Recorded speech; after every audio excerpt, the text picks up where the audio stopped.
welcome to Yorkshire Voice. On Tuesday, May the 15th, I'm Maisie Clancy. And I'm Simon Crowe. Police are investigating a third shooting in Leeds after a 20-year-old man sought emergency treatment. The man suffered a gunshot wound in his hand after a car followed him as he walked down the street in Chapel Town. Police say that this incident is not related to the shooting on Bermontoft Street or the firearms incident on Surviva Hill. Tyler Morell reports. Here in Chapel Town, on the junction of Spencer's Place and Shepherd's Lane, a shooting occurred on Sunday evening. A 20-year-old man was taken to hospital after he suffered a gunshot wound to his hand. This is the third shooting within a week to take place in the city. But do the residents of Chapel Town feel safe? This area has, in the past, been quite vulnerable to this kind of incident because there has been quite a major drugs problem in the past.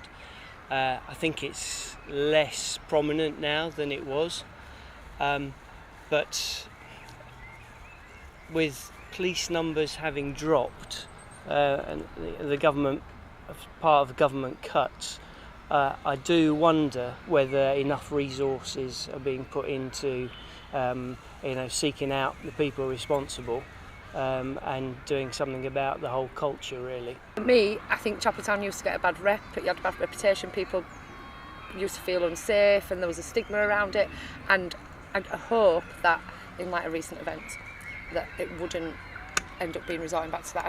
I'd hope it was just a few isolated incidents. I don't feel unsafe walking around that area, and it could have happened anywhere as well, to be fair. It makes you think twice, like, should I take my kids to even a park? I don't know, anybody could be watching and just feel like, oh, bang, bang there, and it's not good, really. I mean, I'll take a bullet for my child, but at the end of the day, you don't know the bullet's going to come for your child. How do you know until it's too late? So I'd rather not take my kids out to the areas where they would want to go, because you don't know. But then again, it could happen anyway, so not really sure. It is a bit sceptical. You do think twice.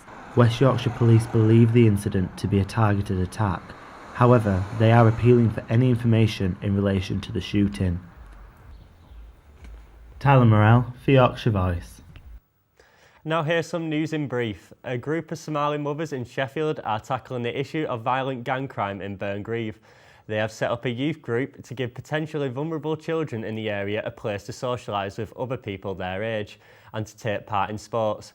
Community workers say it's a vital resource and keeps the youth out of trouble. The Dockless Bike Hire Scheme has launched in Leeds today. 1,000 bikes will be in place around the city. The scheme allows the public to rent a bike and leave it when done with it. A similar scheme was introduced in Sheffield earlier this year. And the Duchess of York was in Huddersfield today. She was visiting the university's textile students to see their creative designs for children's clothing. The work was inspired by herbal imagery and wildflowers. Now, Leeds Bradford Airport has been hosting a military training exercise this week. West Yorkshire has been treated to a variety of aircraft flying overhead. Katie Hazeldine has more. Is it a bird, is it a plane, or is it a military fighter jet? That's not usually how the saying goes. Locals near Leeds Bradford Airport will have found it hard to miss the supersized aircraft flying high this morning. The usual sights around Horsforth and Yeadon are commercial airliners, beautiful field landscapes and farm animals. But the unusual visitors are nothing to worry about. This week, Leeds Bradford Airport are hosting a military training week, with aircraft from the UK and abroad circling at the airport and surrounding areas. The training began last Friday and involves responding to threats, watching the skies and delivering aid. This is a rare and exciting occasion for local plane spotters. The training operation will run until Friday the 18th of May, so look out for the big birds above. This is Katie Hazeldine reporting for the Yorkshire Voice. Katie Hazeldine with that report. Now, talking about death and dying always is a difficult subject, but organisation Dying Matters aims to end that stigma. The group helps people to talk more openly about dying, death and bereavement, and with making plans for the end of their life. Today they held a free event in Leeds as part of their annual Awareness Week. Melissa Zinzit reports. People in Leeds are being encouraged to talk about death at the Leeds Kirkgate Market as part of the Dying Matters campaign. The campaigning group has over 30,000 members throughout the UK and is trying to tackle the taboo of death and bereavement in our society. This New Orleans band is one of the ways which people are being encouraged to talk about death and feel at ease when it comes to the process. Personally, I feel it's the inevitable, and we should really be prepared for the inevitable. That doesn't mean that we need to be dour about it or sad or depressed, but I think it's important that we discuss future things, like at school, we're taught sex education and things like that, because at some point in future it's going to be relevant to the child. Well, death is going to be as well. I feel quite strongly that when people come to adulthood, they're often not prepared for a bereavement, and we are taking a responsibility at Dying Matters and as part of the partnership to break that taboo and make it easier for people to discuss the inevitable so that they can live their lives to the full without being worried.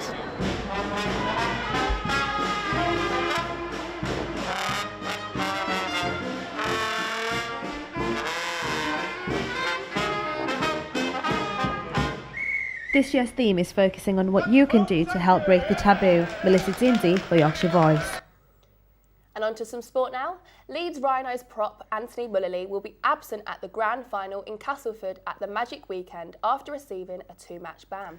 The player was suspended for the illegal use of his knees in Friday's Challenge Cup win at Widnes. Elsewhere, Hull FC's Barita Farimo will also miss the Magic Weekend after being handed a 2-game ban for a high tackle. The club will be pleased with this outcome as a longer ban was expected for the player. In football, Middlesbrough in action tonight in the second leg of their playoff tie against Aston Villa. Tony Pulis will be hoping his side will be able to overturn the 1-0 defeat to Villa they suffered in the first leg at the Riverside. The FA has placed the names of 137 goalscorers from this season's Emirates FA Cup onto the ball, which is going to be used in this year's final. The ball will recognise players from Step 6 of the National League system all the way up to the Premier League. It will feature players from Yorkshire's teams such as Nathan Thomas and Billy Sharp from Sheffield United and Alex Jones from Bradford City and many more. Now, Ellen Road is usually the home of Leeds football, but this Saturday it will play host to a very different kind of sport. Yes, this weekend is the IBF World Featherweight Championship fight. World champ Lee Selby will take on the #1 contender for the belt, Leeds' own Josh Warrington. It's the first time Ellen Road has staged a world title boxing fight. Alex Smith reports. This Saturday, Ellen Road plays host to the IBF Featherweight title fight, where reigning champion Lee Selby will take on Leeds native Josh Warrington. I've dreamt it many times, like I say, so I'm just ready to go now, I don't feel like there's no need for any bad talking on Saturday. I get to punch him in the face then, so it's there's no more need for the sparring. And yeah, mate, just beyond dreams, especially because I've been written off like more or less since winning the British title. No one had expected me to win a European, then go on. And every fight from there, it's like Warrington's going to get found out here, but I've just carried on going, and the fans have stuck behind me. The last few months I've really pumped my body through well, give it absolutely everything. Every time I've gone into the gym, I give 100%. Just worked hard, constantly thinking about this is what it's all been leading up to. The title of world champion, I should be willing and ready to defend my title anywhere in the world. It's only 4 hours up the road, 5 hours up the road from where I live, so it's not so much of a lie as it is. I treat every opponent the same. I prepare myself. I don't train for a certain style or a certain opponent. I train to get myself right. Whatever happens on the night, I know I've done the best I can to make sure I'm ready. And whatever happens on the night happens on the night.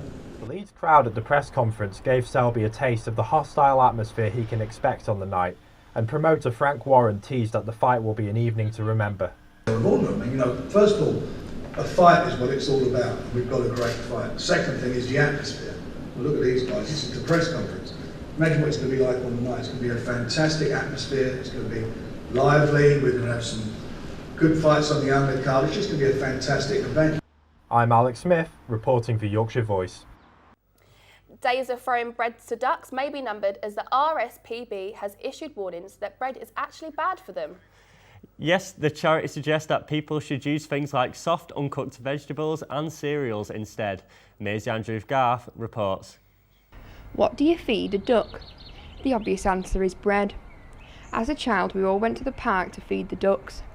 A recent development shows that the old favourite is actually bad for the ducks. So generally feeding ducks is really important. It connects children to nature and gives them really nice experiences, but feeding them bread, it doesn't have any nutritional value, so it fills them up, swells up in their tummies, and then they're not hungry for anything that they need, so things with more vitamins in that they'd eat naturally.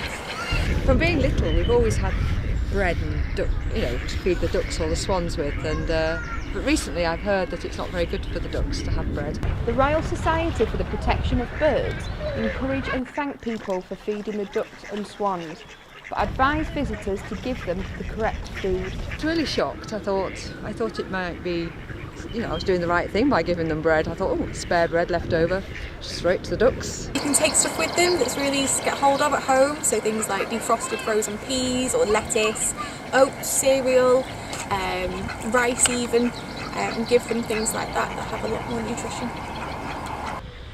So, what do you like to be fed?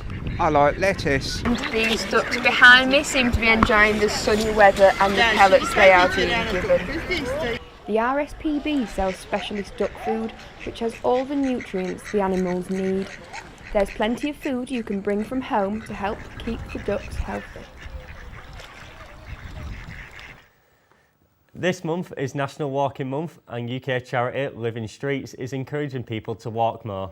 They're campaigning to create a nation where people from all generations walk and enjoy the benefits that this simple act brings. A series of healthy walks are being organised at Nostell Priory to get people to become more active. Rosie Hughes reports. Nostell in Wakefield has been hosting organised walking groups for over 12 years, where anyone can grab a sturdy pair of shoes and join in. This walking group really feels the benefits. But it's good for health, well-being and the social aspects. Yes. We've met long. We've all met through this. All of the things. All of us we've all met. I've been coming 11 years and I didn't know anybody when I first came, and now I've got lots of new friends. And we do other things that stem from it. We do other things together. We go on days. And do Christmas lunch, everything. Which is just a good we go out for trip. Christmas lunch. We always have days last out few years, as well, don't we? Yeah. These walks have also helped people with serious illnesses. My husband had cancer operation done 3 years ago, and he lost a lot of his strength, and because I've joined these ladies, they've shown me walks to go on, and I've taken him on those walks, and it's helping him get his strength back and wanting to get out and walk. The charity Living Streets is using the month of May to encourage people to experience the physical and mental benefits of walking, even if you don't have time. I think you have to make time, and once you get the bug, then it's part of my week now. Yeah. If I don't walk, I miss it. We walk twice a week, and I think everybody should walk twice a week and put it into your weekly routine. I feel if I miss it for a few weeks, I don't feel so well. And also, if you're feeling depressed, exercise is good. Most definitely. It definitely helps physically and psychologically. It's something to get up for every Thursday, isn't it? Well, I feel happy because the surrounds are beautiful, and as you say, you have a cal and you meet friends, don't you? And it's just nice to be out. Get out of the chair, put on your boots and walk. Now, I don't know about you, but today has been perfect weather for walking. Katie's here to tell us if it's going to stay. Yes, the sun has got his hat on, hip, hip, hip, hooray. Unless you've been trapped in a dark room, you'll have noticed how lovely and bright it has been out and about today. It's taken quite a while, but it's looking like we're finally hit t-shirt weather season. Yorkshire is set for sunshine and warm weather all week this week. Topping the high degree league table today is South Yorkshire, who've enjoyed a beautiful day with temperatures hitting 22. East Yorkshire is not far behind with an impressive 20 degrees at its highest, followed closely by West Yorkshire and 19, and North Yorkshire hitting 18 at its peak. And you've been sending in your photos of the beautiful weather to us throughout the day. Thanks to Callum Garvey in Huddersfield, who took this great shot of the Piazza Centre at dinner time. And I got this picture of Yeadon while I was out plane spotting for military aircraft, as shown earlier in today's programme. Our reporter Rebecca Morano got this lovely image of Leeds while she was out and about in the city centre. And thanks to my lovely sister Lucy, who has been enjoying the beautiful views and soaking up the sun on her balcony in Huddersfield. Don't forget to send in your pictures and we could use them on our shows later this week. You can send those in by tagging us on Twitter and Instagram, and don't forget to let us know who you are and where you're from so we can show off your skills.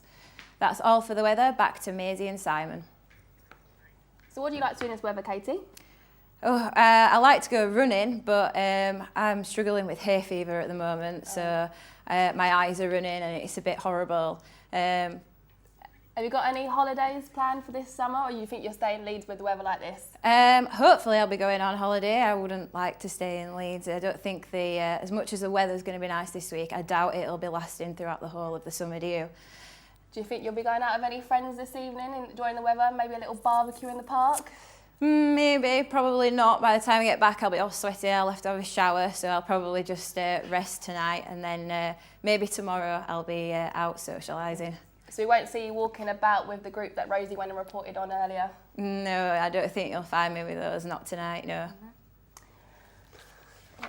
Right, well that's it for the moment, but join us again tomorrow when we're back at 4 o'clock, and you can also tune in for our lunchtime bulletin. But don't forget to check the Yorkshire Voice website for regular updates throughout the day.